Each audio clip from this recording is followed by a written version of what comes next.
instructions how to do it. This is, here it is only briefly, you can read it all from the guidelines. But first of all, separating is well worth it. Separating urine from feces makes it easier to use, easier to manage, and to control the use. And depending on the ambient temperature, the guidelines say that you should store it from 2 to 6 months, which increases the pH and kills most of the pathogens, if there are any. And the warmer it is, the lower is the time that needed for the storage. For feces, composting or drying it using acid lime is a appropriate method. And this storage for a minimum of 2 years, it concerns these latitudes. In warmer climates, it is smaller, but in Scandinavia, in Europe, where we have cold winter, 2 years is needed, and it is considered to be safe. It can be used as soil conditioner when it returns the organic material back to the soil. It helps very much in poor soils. Urine, it is excellent fertilizer, as you saw in the nutrient concentrations that can be found in the urine. We produce about 1.5 liters every day. And roughly speaking, you can produce 1 kilogram of food. Of course, it depends on what kind of food, what is the crop that is grown. And also a rough estimate is that 1 year of urine from one person is sufficient to support crops on an area of 300 to 400 square meters. I have here also a link to a book, which is not exactly scientific, but informative, talking about a liquid gold. You can get that when you look at this material.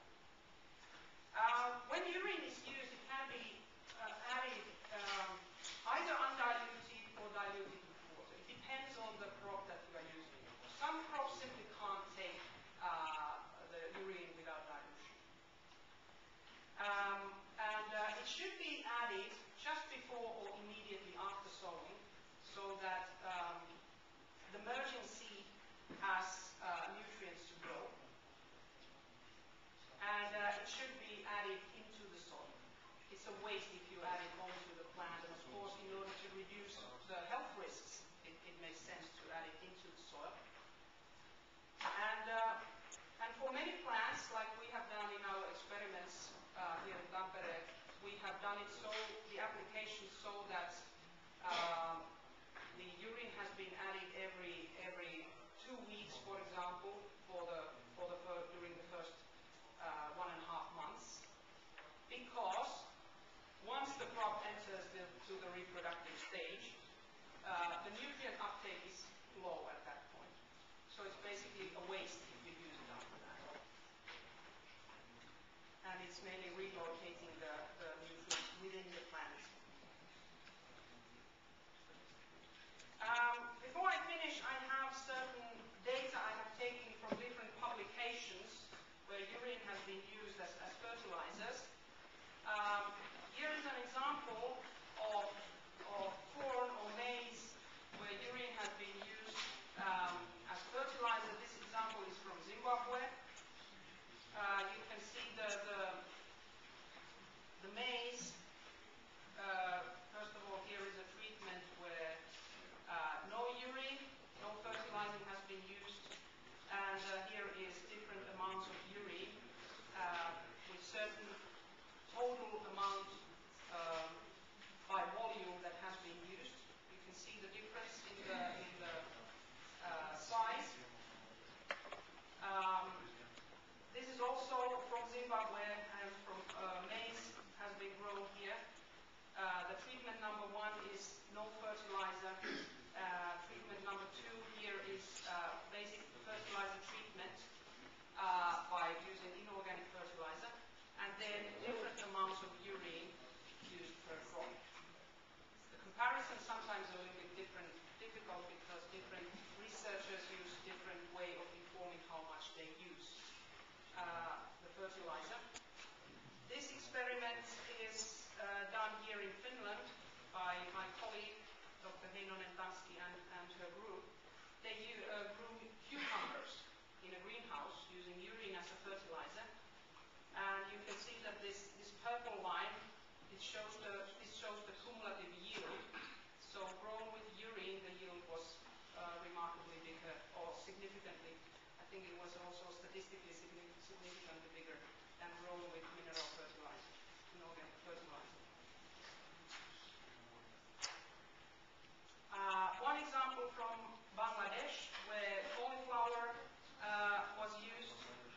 Here are the different treatments, and the treatment, I think treatment number T2 and T3, these were the urine amendments. This is the inorganic fertilizer, but compared to no fertilizing, you can see the difference how the cauliflower grew better.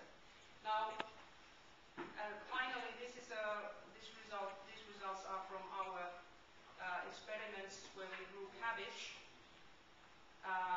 where you can see that cabbage, clearly the urine treatment and urine and fecal compost treatment was very useful for them. This is the no fertilizer treatment, this is the mineral fertilizer treatment, and these are the urine compost and compost treatment. So these in here, the growth was significantly better than in the artificial fertilizer treatment. These are just a few examples. There are many, many more, tens or even hundreds of more of these throughout the world. And the whole point of this presentation is that, first of all, the human excreta is worth separating whenever possible.